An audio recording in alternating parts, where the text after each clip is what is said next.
Hey everyone, it's Lisa Bongean from Primitive Gatherings, and I'm here to share with you my tools for wool applique.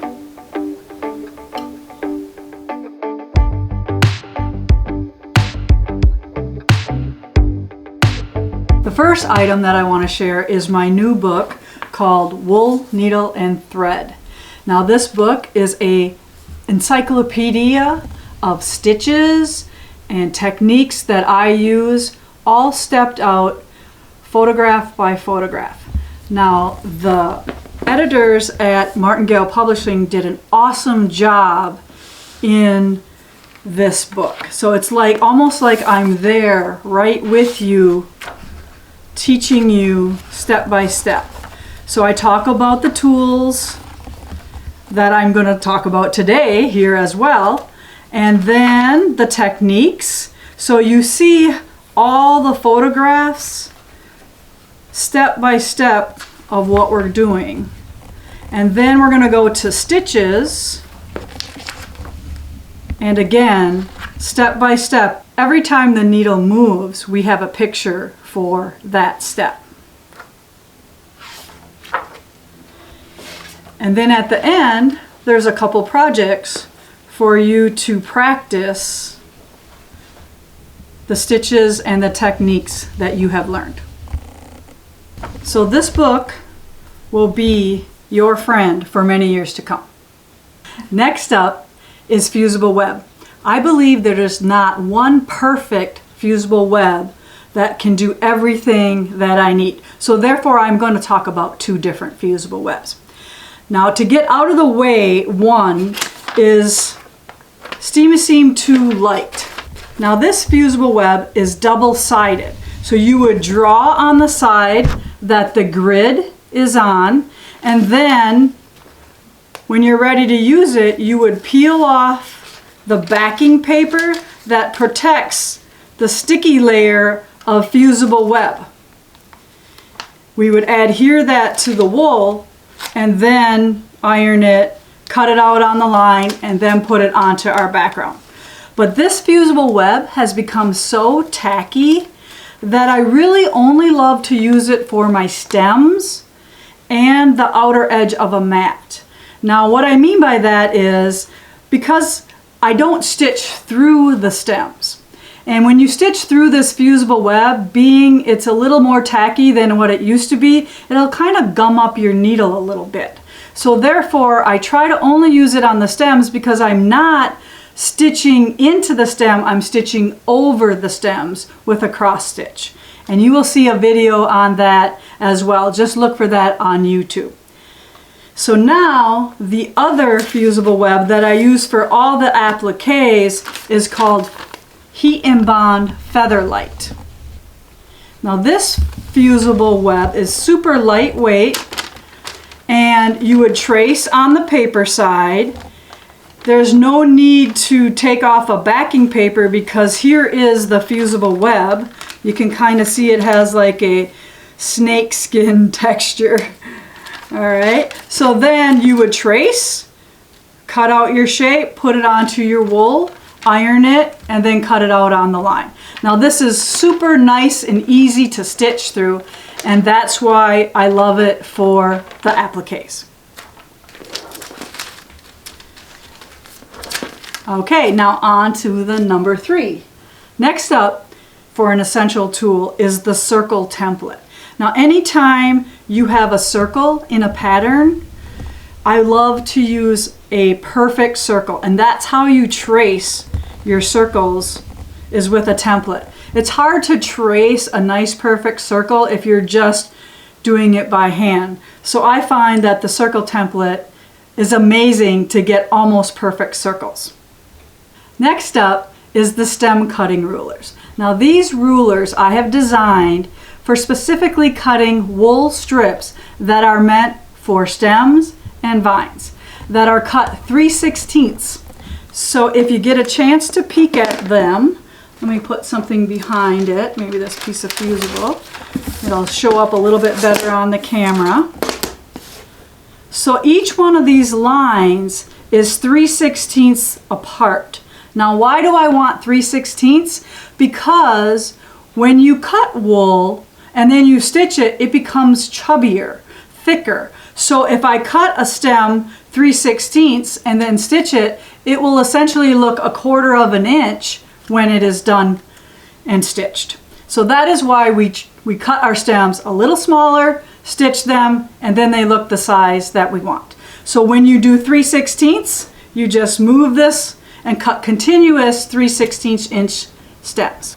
One of the best things I've found for crazy quilt stitches are these embroidery shape templates and stitch templates. Now I have 2 different ones here. So the embroidery shape templates, I still had the sheet for it. So these are all different types of shapes that will help you create lines and zigzags to add your stitches to. So sometimes you're not really good at free-forming a line. These templates help you get evenly spaced lines. There's an alphabet as well, and herringbone and zigzags and feather stitch, all different kinds of templates in this small set of embroidery shapes. Then we also have a larger set, and I don't have the cover sheet for these as well, but if you look under the embroidery shape templates, you will see these on our website, and this is a massive amount of different types of templates used to create beautiful, crazy stitches. One of the biggest questions that everybody asks is, what kind of thread do I use for wool applique? Now, being a designer, I have to pick one thread to use again and again and again, and I think I picked the most beautiful thread on the market, and that is the Valdani threads. So the Valdani threads come in 4 different size weights, starting with the 12 weight. This thread is hand dyed and variegated and just beautiful, and I believe it looks a lot like our hand dyed wools that we are using in these wool projects.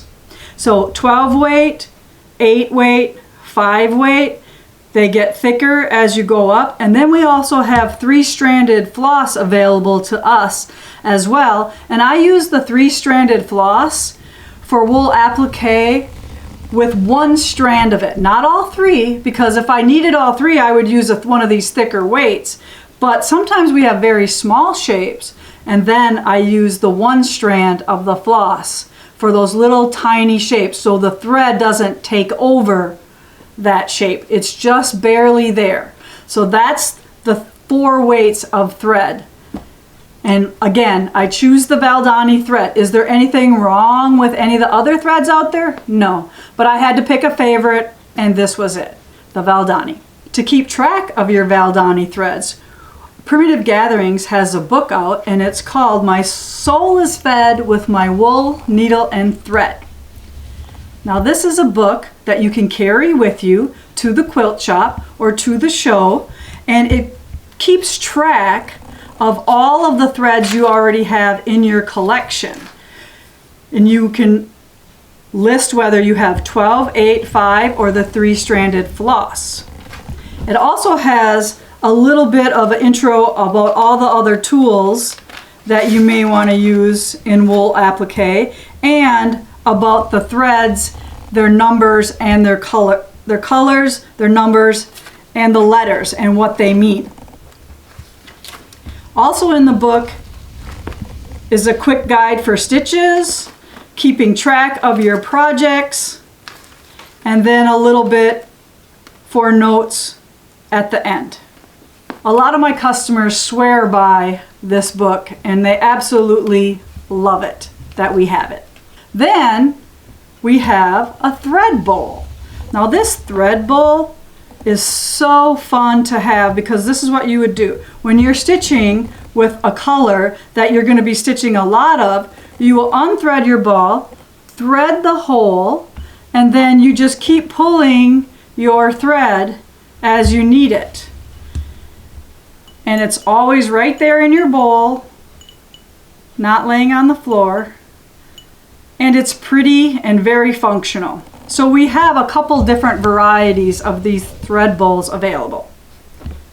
So those are all the essential items that deal with thread. Then we have fray check. Now why do I use fray check? When I stitch my wool mats, I do not put another layer of wool on the back. I put a more inexpensive fabric, which is homespun. Now the homespun could unravel a lot. So once I get the homespun adhered to the back and I cut away the excess, I then fray check the edge of the homespun before I stitch the edge of the wool mat. So this allows the project to keep the edges sealed to prevent further unfraying of those threads. It also can be used on wools that are maybe a looser weave. So you would apply this to the edge of your wool shape after it's cut out, but before you stitch.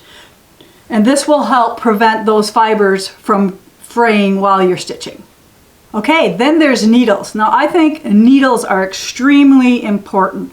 It's kind of like having the right tool to build something. Using the right needle is so essential to the success of a project.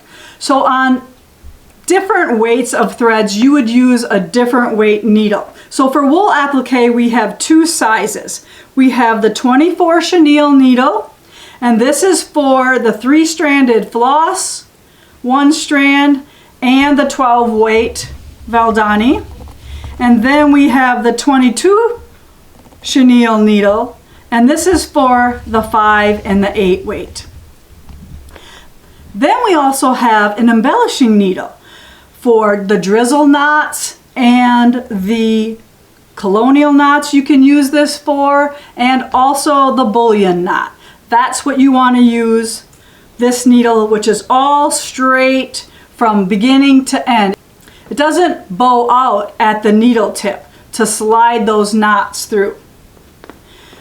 Then I have to mention the binding needle as well.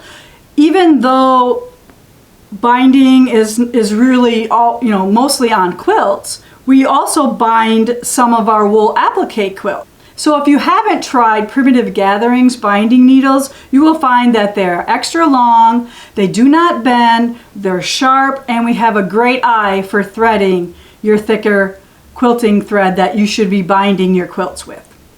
Now this little inexpensive needle threader works super for going in the eye of the needle, hooking your thread, and pulling it through those chenille needles.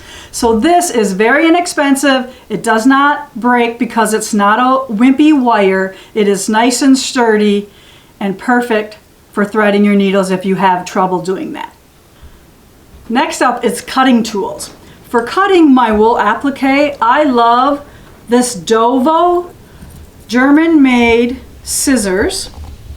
It is super sharp, very lightweight, and just a joy to cut out my wool applique shapes. And yes, I cut out the fusible web. I do not use a different paper scissors. I use this scissors all the time.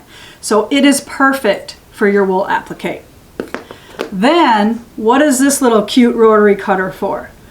This 18mm is perfect to cut out your fusible web shapes very quickly. So I will lay my fusible web out, and then because you rough cut fusible web, I just simply cut out my fusible web instead of scissor cutting, and that makes for much more efficient cutting than using a scissors.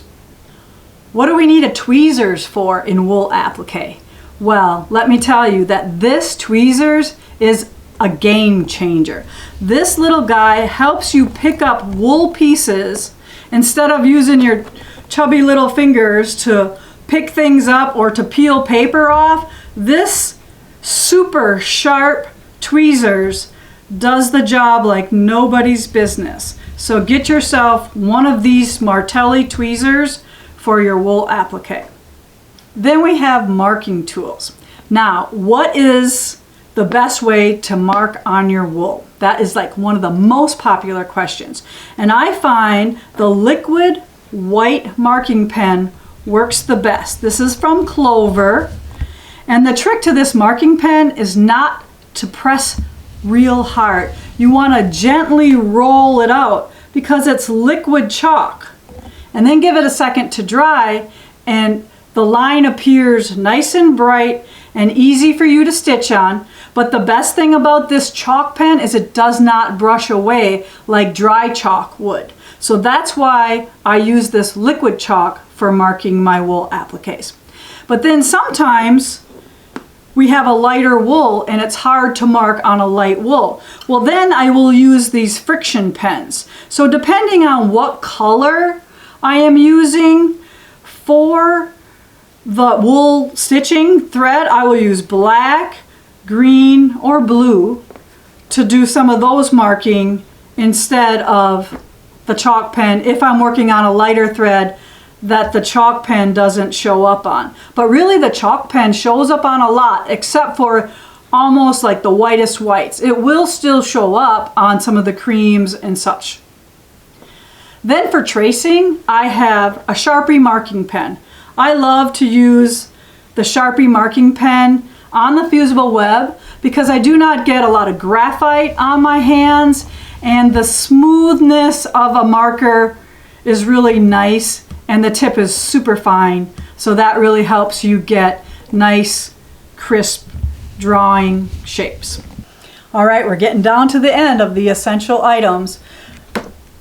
We have the Rowenta Steam Station. Now this is a professional iron. It has a huge tank that you can fill up and don't have to change water or add water to it the rest of the day. And then the best thing about the Rowenta is the amount of steam holes in the iron.